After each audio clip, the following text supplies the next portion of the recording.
शिवसेना प्रमुख बाळासाहेब ठाकरे यांच्या स्मारकाला महापौर निवासस्थानी जागा देण्याचा प्रस्ताव महापालिकेच्या सर्वसाधारण सभागृहात मंजूर झालेला आहे।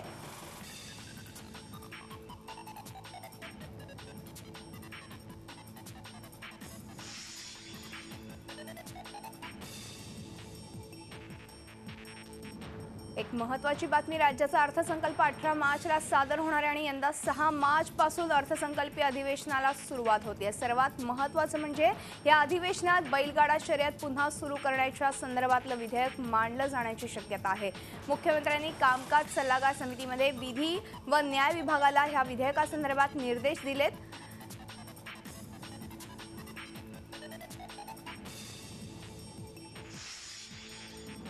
पुणे विद्यापीठात सावित्रीबाई फुले विद्यापीठात शनिवारी संध्याकाळी एसएफआय आणि अभाविपच्या कार्यकर्त्यांच्या हाणामारीवरून सुरू झाले रणकंदन अद्याप शमलेलं नाही। आज एसएफआयचे विद्यार्थी विद्यापीठ परिसरात आंदोलन करण्याच्या तयारीत होते। सुरुवातीला त्यांना पोलिसांनी निदर्शनं करण्यास परवानगी नाकारली, पण नंतर विद्यापीठ परिसरात 10 मिनिटं निषेध आंदोलन करण्यास परवानगी देण्यात आली। दरम्यान पोलिसांनी अभाविपच्या पुण्यातल्या कौन्सिल हॉलच्या हाणामारीचा तसंच दिल्लीतल्या रामजस कॉलेजमध्ये झालेल्या घटनेचाही तीव्र निषेध केला आहे। महापालिकेच्या निवडणुकीतल्या प्रचार जितका धारदार होता तितकाच निकालानंतर सत्ता स्थापनेच्या हालचाली मंद गतीनं सुरू आहेत। आज मुंबईत आशिष शेलार यांच्या अध्यक्षतेखाली भाजपच्या नवनिर्वाचित नगरसेवकांची बैठक बोलावण्यात आली। दादर येथील भाजप कार्यालयात ही बैठक आयोजित करण्यात आली होती। बैठकीला मुख्यमंत्री देवेंद्र फडणवीसही उपस्थित राहिले। शिवसेना आणि भाजप दोन्ही पक्षांनी महापौर आमचाच होणार असा दावा केला, पण आवश्यक आकडे कसे मिळवणार याविषयी दोन्ही पक्षांकडून अगदी संथ गतीनं चर्चा सुरू आहे। तर दुसरीकडे औरंगाबादमध्ये जिल्हा परिषदेत काय करावं यासाठी शिवसेना आणि भाजप स्वतंत्रपणे बैठका घेणार आहेत।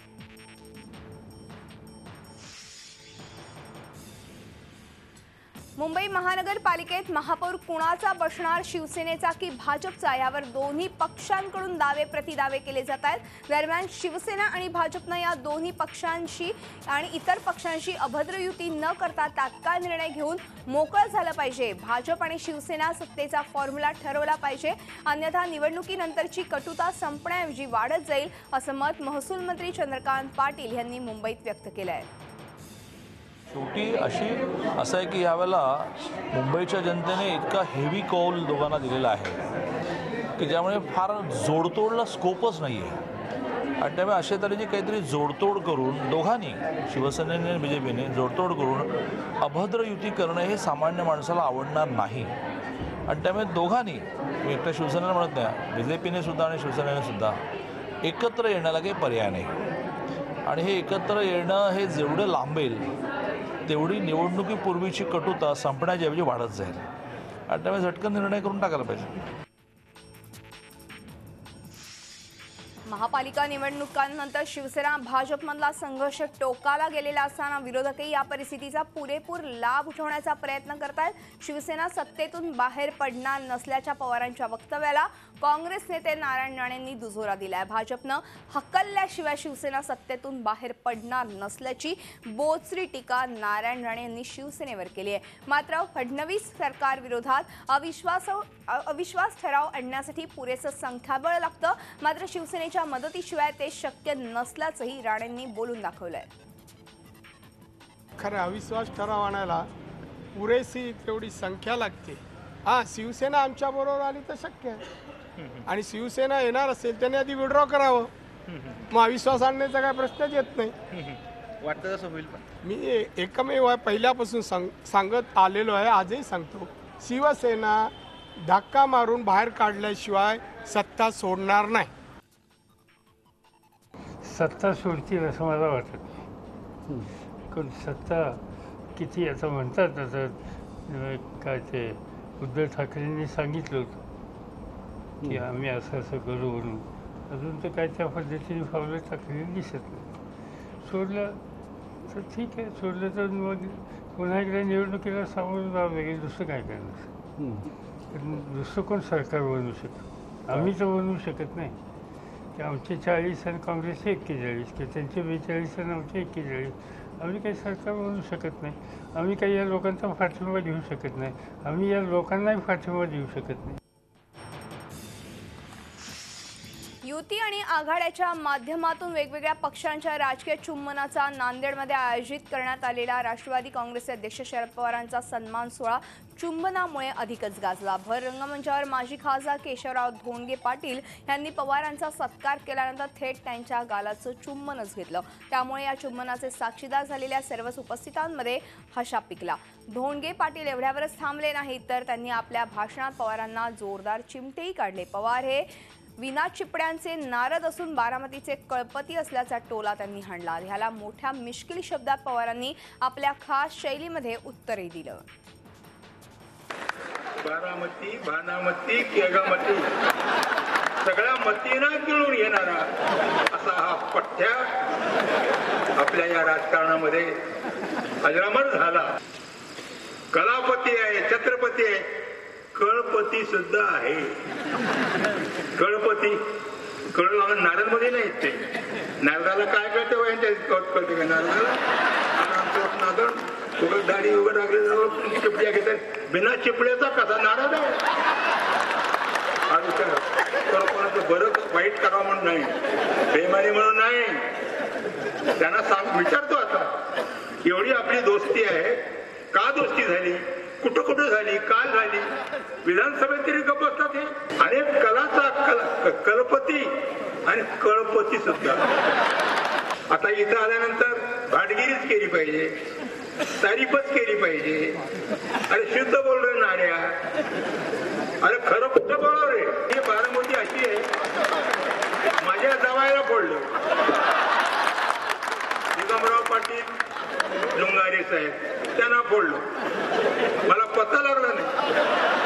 त्यांच्या घरावरला लालबावटा तो निघाला, दुसरा झेंडा दिसला. पण असं कसं काय ते केले म्हणे ती पुन्हा बारामती झाली. असा हा जादूगार लागल्यानंतर थांबत नाही आणि जवळ घेतल्याच्या नंतर सोडत नाही. माझ्या गावावर इथं वण आहे, त्यांनी आल्या आल्या माझा मुका घेतला. तुम्ही सगळ्यांनी पाहिलं म्हणून बरं आहे. उद्या सकाळी घरी गेल्यानंतर सांगावं लागेल, विचारल्याच्या नंतर दुसरं कोणी नव्हतं केशवराव. खरं म्हटलं तर हा आजचा कार्यक्रम आणि कार्यक्रमाच्या संबंधीची यादी मी वाचली आणि केशवराव अध्यक्ष म्हणल्याच्या नंतर मी अतिशय समाधानी झालो की मला ते फारसं बोलावं लागणार नाही. तर केशवरावजी एकदा बोलायला लागल्याच्या नंतर थांबत नाही. शिवसेना प्रमुख बाळासाहेब ठाकरे यांच्या स्मारकाला महापौर निवासस्थानी जागा देण्याचा प्रस्ताव महापालिकेच्या सर्वसाधारण सभागृहात मंजूर झाला. यापूर्वी सुधार समितीनं आचारसंहितेचा आधी मंजुरी दिली होती आणि कोणत्याही चर्चेविना हा प्रस्ताव मंजूर झाला होता. प्रस्तावानुसार मुंबई महापालिका सुमारे 11,551 चौरस मीटर जागा 30 वर्षांसाठी ₹1 नाममात्र भाडेदरानं महापौर बंगल्याची जागा ट्रस्टकडे देण्यात येईल. मात्र आता नव्या महापौरांना कोणता बंगला देण्यात येईल यावर कोणताही ठोस निर्णय झालेला नाही. सध्या भायखळ्यातील राणी बागेतील अतिरिक्त आयुक्तांचा बंगला आणि पेडर रोडवरील आयुक्तांचा बंगला हा नव्या महापौरांना देण्यात येऊ शकेल अशी चर्चा आहे. दरम्यान मातोश्रीमध्ये स्मारक करावं ही भूमिका काँग्रेसची असल्याचं विरोधी पक्षनेते राधाकृष्ण विखे पाटील यांनी म्हटलंय.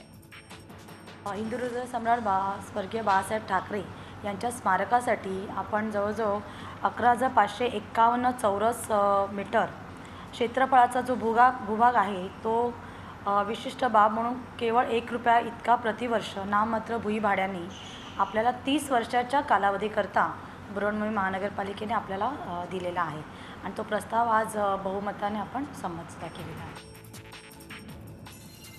माजी महसूल मंत्री एकनाथ खडसे पुन्हा एकदा झोटिंग समितींसमोर जबाब नोंदवण्यासाठी हजर झाले होते.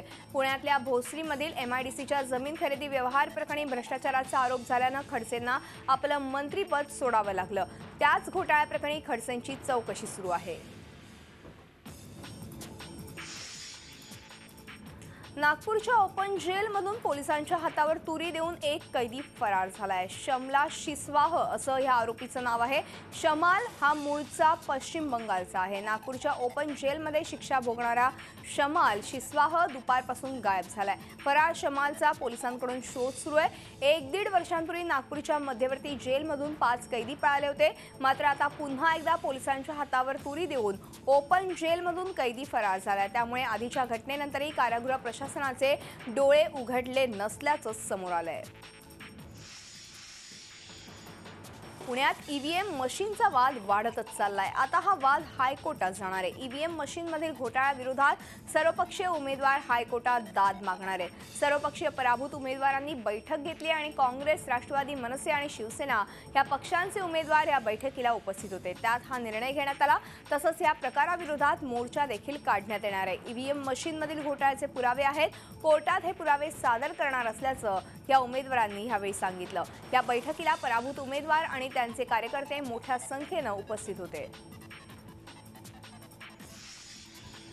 लातूर महापालिका हद्दीतील रस्त्यांवरील अनधिकृत शेडला परवानगी दिल्यामुळे असा निर्णय घेणं म्हणजे सुप्रीम कोर्टाच्या निकालाच्या विरोधात आहे. त्यामुळे सुप्रीम कोर्टाचा अवमान केल्याचा ठपका ठेवत हा निर्णय घेणाऱ्या त्या 16 नगरसेवकांना अपात्र ठरवण्याची मागणी भाजपचे स्थानिक नेते सुधीर धुत्तेकर यांनी मुख्यमंत्र्यांकडे केली आहे. यामध्ये काँग्रेसचे 11, राष्ट्रवादीचे 3 आणि शिवसेना आणि आरपीआयच्या प्रत्येकी एका नगरसेवकाचा समावेश आहे. त्यामुळे आता ह्या प्रकरणी मुख्यमंत्र्यांच्या नगरविकास खात्याच्या निर्णयाकडे अनेकांचे डोळे लागले आहेत.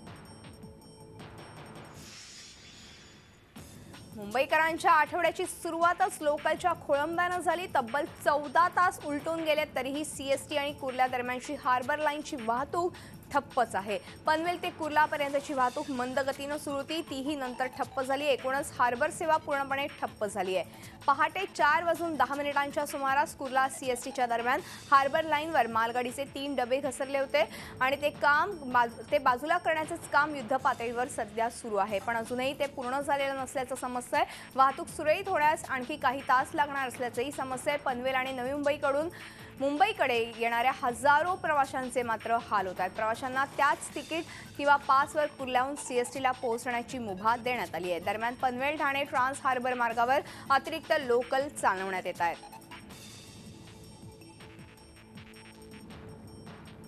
मराठी भाषा दिनाच्या कार्यक्रमांवर मुंबई महापालिका निकालाचं सावट जाणवायला लागलंय. महापालिकेत सत्ता कशी स्थापन करायची याची चिंता शिवसेनेत आहे. तर अपयशामुळे मनसेत यंदा मराठी भाषा दिन साजरा करण्यात तितकासा उत्साह दिसला नाही. शिवसेनेच्या स्थानिक लोकाधिकार संघटनेनं प्रथेप्रमाणे आज सायंकाळी रंगशारदा सभागृहात गरजते आई मराठी ह्या सांस्कृतिक कार्यक्रमाचं आयोजन केलंय आणि ह्या कार्यक्रमाला पक्षप्रमुख उद्धव ठाकरे उपस्थित राहणार आहेत. तर उद्धव ठाकरे मराठी भाषा दिनाच्या निमित्तानं मार्गदर्शनपर भाषणे करणार आहेत. मुंबईत मराठी भाषिकांचा घसरलेला टक्का आणि मतविभागणी, त्याचा शिवसेनेला बसलेला फटका आणि भाजपला अनुकूल अन्य भाषिक मतदारांची वाढलेली संख्या हे मुद्दे उद्धव आपल्या भाषणात मांडू शकतात. तर यंदा मनसेनं कुठल्याही कार्यक्रमाचं आयोजन केलेलं नाही. स्थानिक स्तरावरही कार्यक्रमाचं आयोजन करण्यात पदाधिकारी कार्यकर्त्यांनी विशेष तयारी दाखवलेली नाही.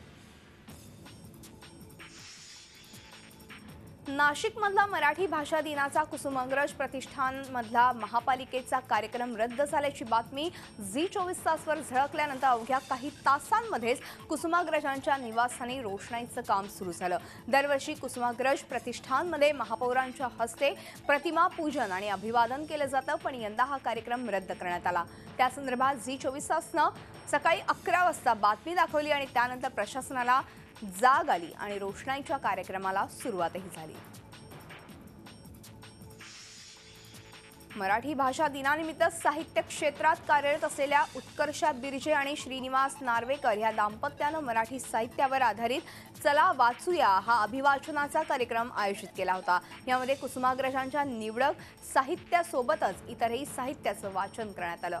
सध्या समाजात इंग्रजी माध्यमाचा वाढत चाललेला आग्रह पाहता मराठी भाषेचं संवर्धन ही काळाची गरज बनली आहे आणि त्यामुळेच मराठी साहित्याचं सौंदर्य लोकांपर्यंत पोहोचावं आणि आपल्या मातृभाषेचा होत असलेला हास थांबावा यासाठी मराठी भाषा दिनानिमित्त हा कार्यक्रम राबवण्यात आला.